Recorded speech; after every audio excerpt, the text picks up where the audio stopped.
Hello and welcome to CVR News Network. You're watching CVR English. Welcome to World 360 and I am Sandeep. In a historic move, US President Donald Trump welcomed Pakistan's Army Chief General Asim Munir to the White House for a high-level luncheon, marking an unprecedented military diplomatic engagement. Trump revealed in Oval Office remarks that discussions focused on regional stability, Iran-Israel tensions, and the recent de-escalation between India and Pakistan. He praised both Munir and Prime Minister Modi for preventing war and hinted at ongoing trade talks with both South Asian nations. The meeting signals a strategic recalibration of the US foreign policy in South Asia and the Middle East.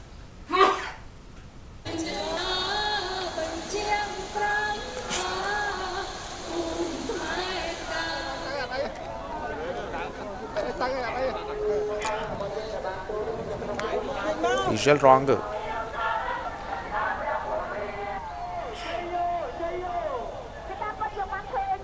Trung kia là bọn dương của ai chỉ xa mùi Ông ạ Phải xa mùi cứ chiều vậy Cứ cả trung kia là bọn dương là trung cây đi Cứ mà chết à Phía này có Tây Campuchia miền ca cùng liên cùng hải Và chia chết mẹ Lần lần lần lần xiêm luôn tỉ Dương lần lần lo bởi xa đây luôn tỉ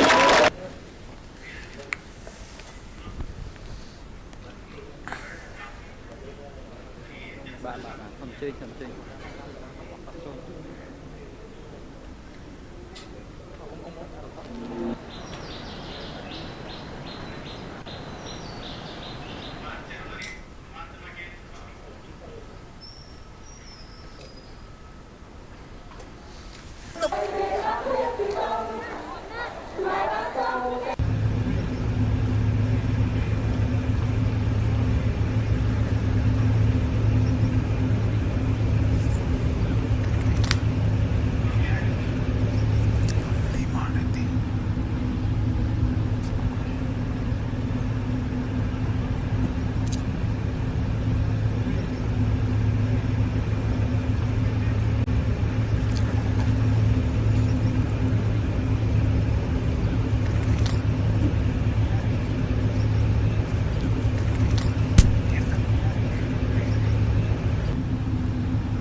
Mr. President, in your meeting today with the Chief of Staff of the Pakistani Army, did you talk about Iran?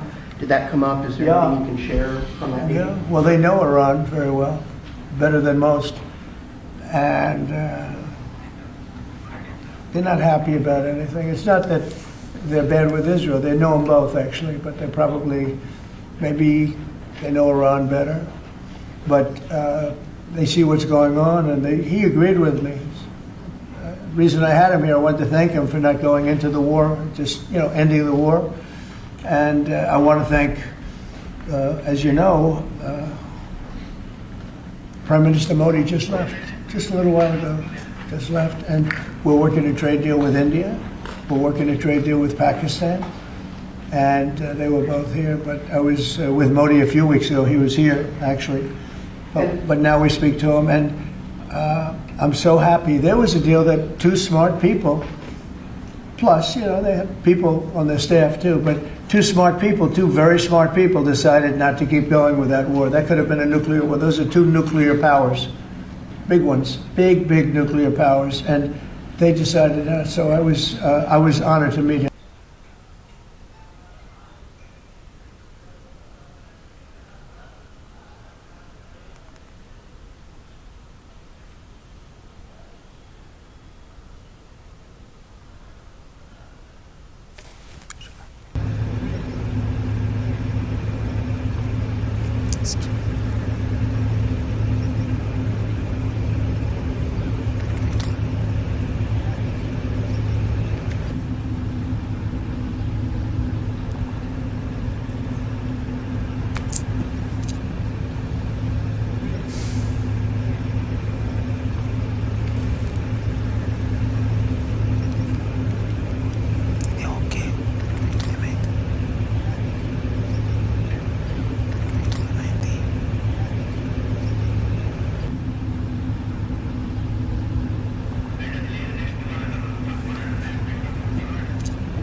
President, in your meeting today with the Chief of Staff of the At least 25 people have died in a deadly Iranian missile strike on Tel Aviv's Raman Gan district. Paramedics and rescue workers are seen pulling injured civilians from the rubble, including a severely wounded girl. Chaos and panic gripped the streets as emergency services race against the time. Eyewitness accounts and paramedic reactions revealed the devastating impact of the strike.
High-rises and buildings in Ramat Gan suffered severe damage after a wave of Iranian missiles struck the heart of Israel's largest city early Thursday morning. As sirens blared and missiles pierced the sky, residents were left reeling from the blast. This marks day 7 of the escalating Israel-Iran conflict, which has already caused hundreds of casualties and immense destruction.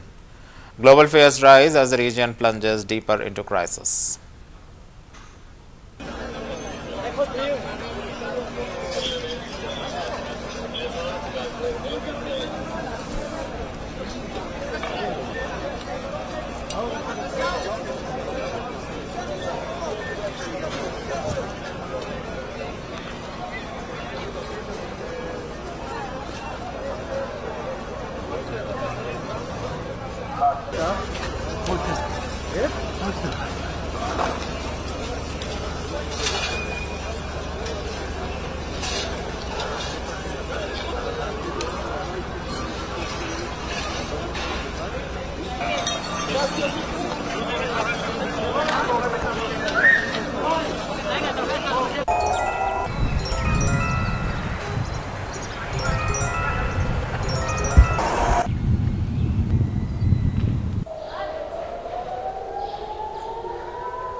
Iran's Supreme Leader Ayatollah Ali Khamenei made his second public appearance since Israel strikes began on June 17th. His speech came just a day after US President Donald Trump demanded Tehran's unconditional surrender in a social media post.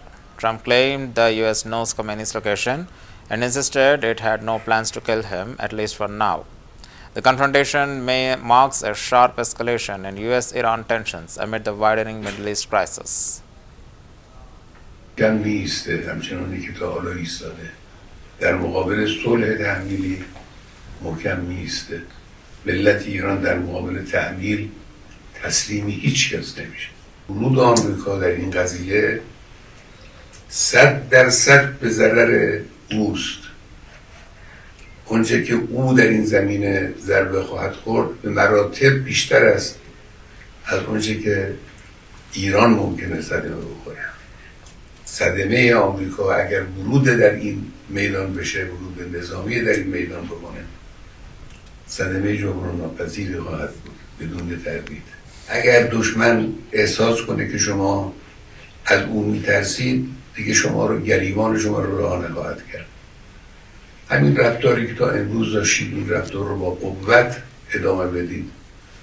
کسانی که امور خدماتی به عهدهشون هست، کسانی که با مردم سر و کار دارن، کسانی که امور تبلیغاتی و تبیینی بر عهدهشون کم میایسته، همچنانی که تا حالا ایستاده، در مقابل صلح تحمیلی محکم میایسته. ملت ایران در مقابل تحمیل تسلیم هیچ کس نمیشه. ورود آمریکا در این قضیه 100% به ضرر اوست. اونچه که او در این زمینه ضربه خواهد خورد به مراتب بیشتر است از اونچه که ایران ممکنه صدمه بخوره. صدمه آمریکا اگر ورود در این میدان بشه، ورود نظامی در این میدان بکنه، صدمه جبران ناپذیری خواهد بود بدون تردید. اگر دشمن احساس کنه که شما از او میترسید، دیگه شما رو گریبان شما رو رها نخواهد کرد. همین رفتاری که تا امروز داشتید، این رفتار رو با قوت ادامه بدید. کسانی که امور خدماتی به عهدهشون هست، کسانی که با مردم سر و کار دارن، کسانی که امور تبلیغاتی و تبیینی بر عهدهشون کم میایسته، همچنانی که تا حالا ایستاده، در مقابل صلح تحمیلی محکم میایسته. ملت ایران در مقابل تحمیل تسلیم هیچ کس نمیشه. ورود آمریکا در این قضیه 100% به ضرر اوست.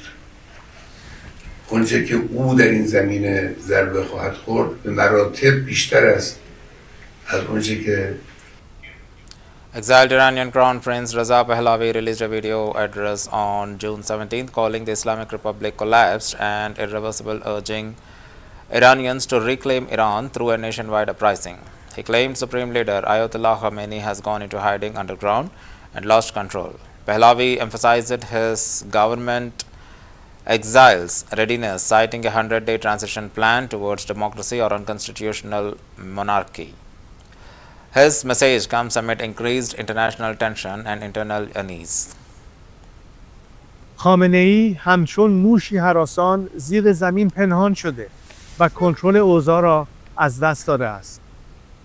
آنچه آغاز شده برگشت ناپذیر است. آینده روشن است و ما با هم از این پیچ تند تاریخ عبور خواهیم کرد. در این روزهای دشوار دل من با همه شهروندان بی‌دفاعی است که آسیب دیدند و قربانی جنگ طلبی و توهمات خامنه‌ای شدند. من سالها کوشیدم تا میهنمان گرفتار آتش جنگ نشود. پایان جمهوری اسلامی، پایان جنگ 46 ساله آن با ملت ایران است. دستگاه سرکوب رژیم در حال فروپاشی است.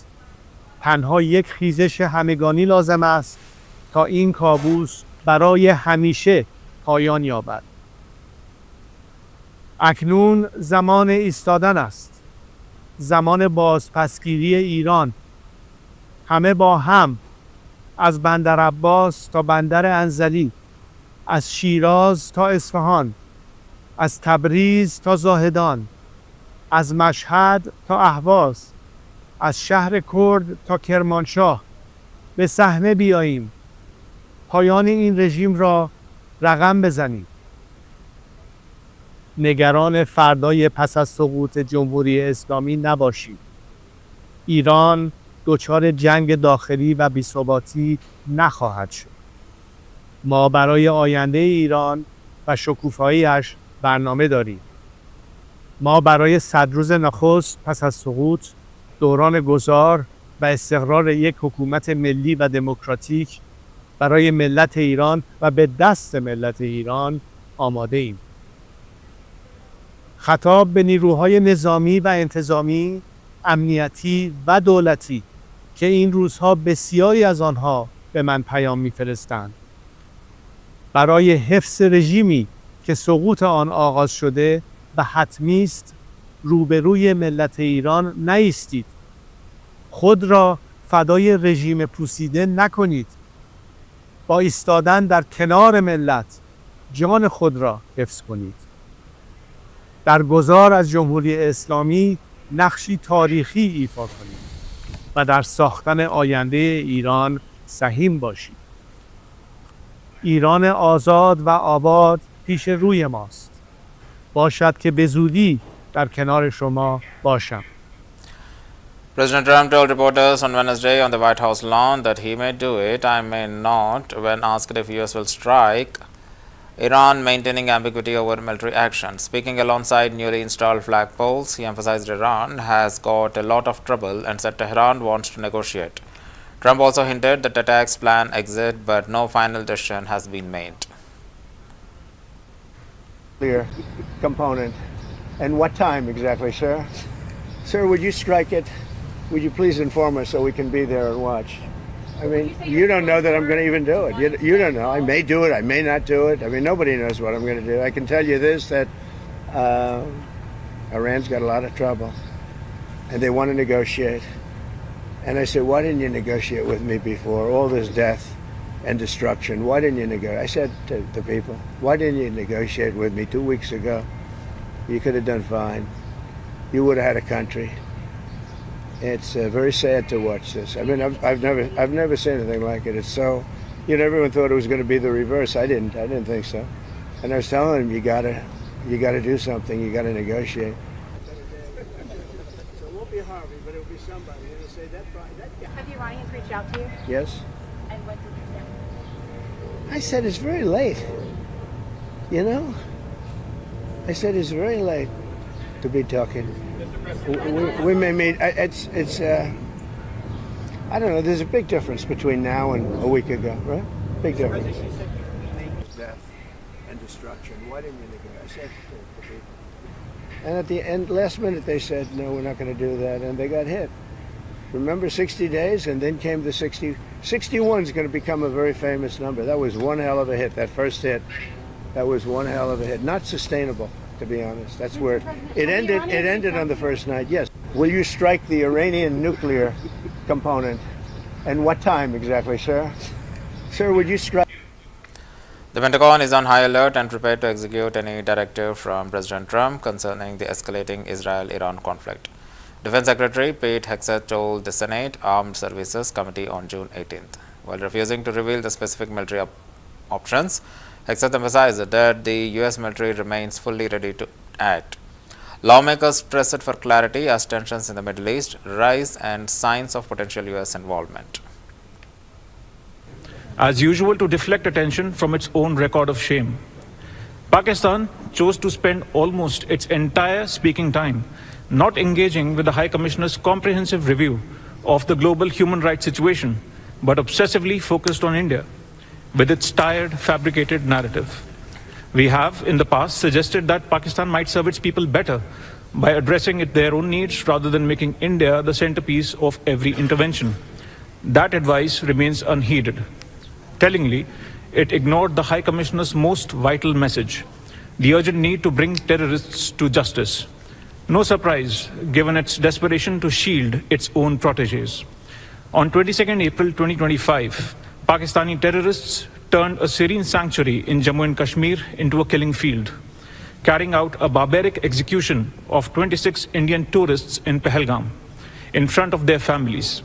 The UN Security Council rightly condemned this reprehensible act of terrorism and called for all perpetrators, organizers, financiers, and sponsors to be held accountable. And we all know that those sponsors operate from Pakistani soil.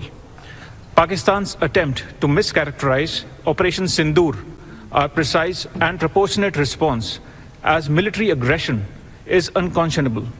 When a state harbors terrorists who massacre innocents, defensive action is not just a right, it is a solemn duty. As usual, to deflect attention from its own record of shame, Pakistan chose to spend almost its entire speaking time not engaging with the High Commissioner's comprehensive review of the global human rights situation, but obsessively focused on India with its tired, fabricated narrative. We have, in the past, suggested that Pakistan might serve its people better by addressing their own needs rather than making India the centerpiece of every intervention. That advice remains unheeded.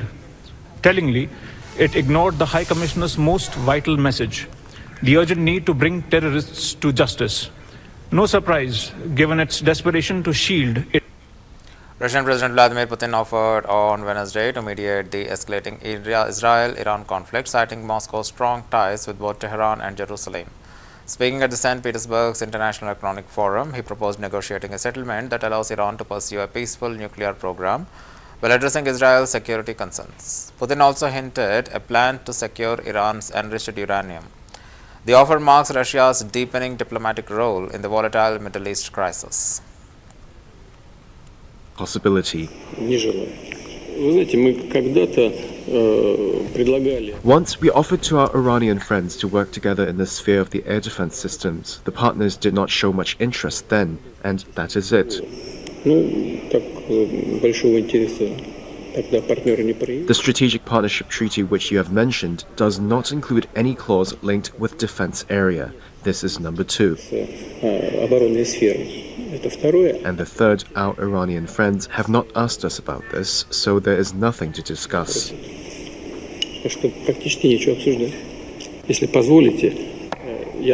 With your permission, I hope this will be the most correct answer to your question.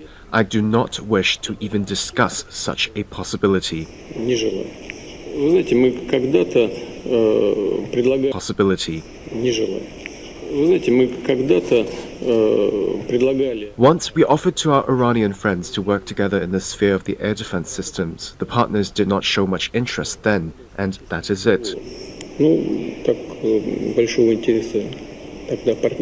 The Strategic Partnership Treaty which you have mentioned does not include any clause linked with defense area. This is number 2. And the third, our Iranian friends have not asked us about this, so there is nothing to discuss.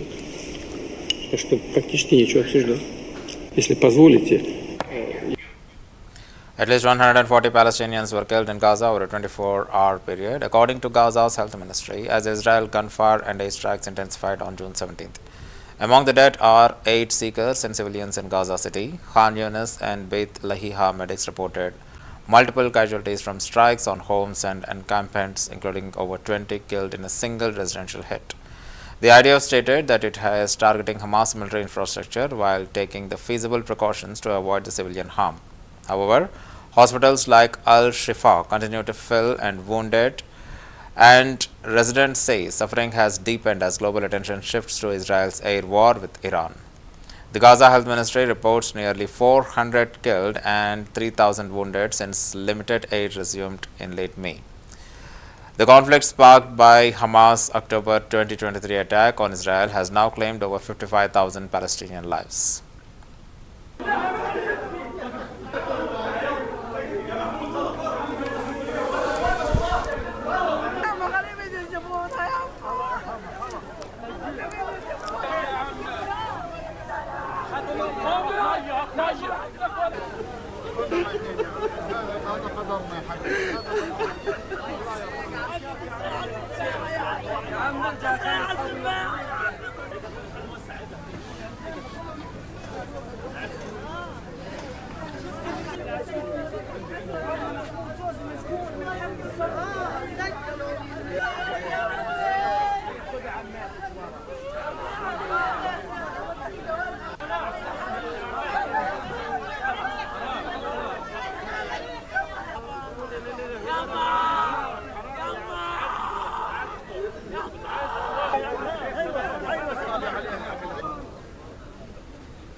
Tension grips in Zacatecas, Mexico after a fierce gun battle leaves 13 alleged criminals dead during a police operation in Villanueva. Authorities say the attackers opened fire on state forces, prompting a deadly response. No police casualties reported. The region remains a hotbed for gang warfare and cattle violence.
Tens of thousands of Cambodians take to the streets of Phnom Penh for an official rally to support the government's actions in its recent border dispute with Thailand. The march follows the death of a Cambodian soldier last month when troops exchanged fire in a disputed area where the borders of Cambodia, Thailand and Laos meet.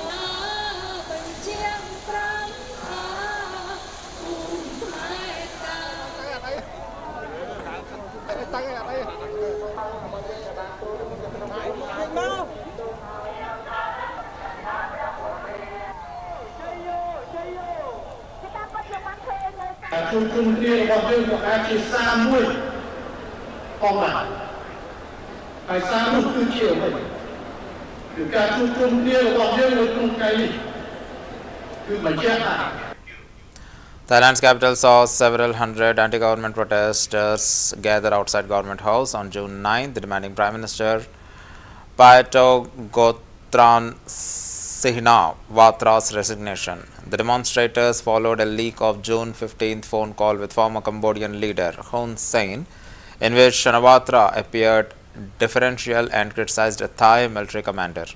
The leak prompted the Bhoom Jai Thai party to exit the coalition, triggering fears of governmental collapse and renewed demands for an early elections. ช่องการจราจร2 ช่องครับเดี๋ยวขออนุญาตถอยหลังครับเปิดการจราจรครับ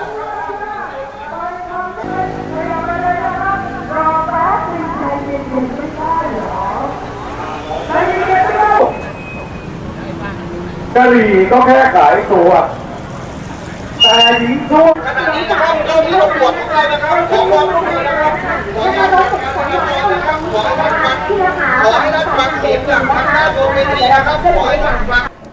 ตามไปยอมตัดเงื่อนไขทุกอย่าง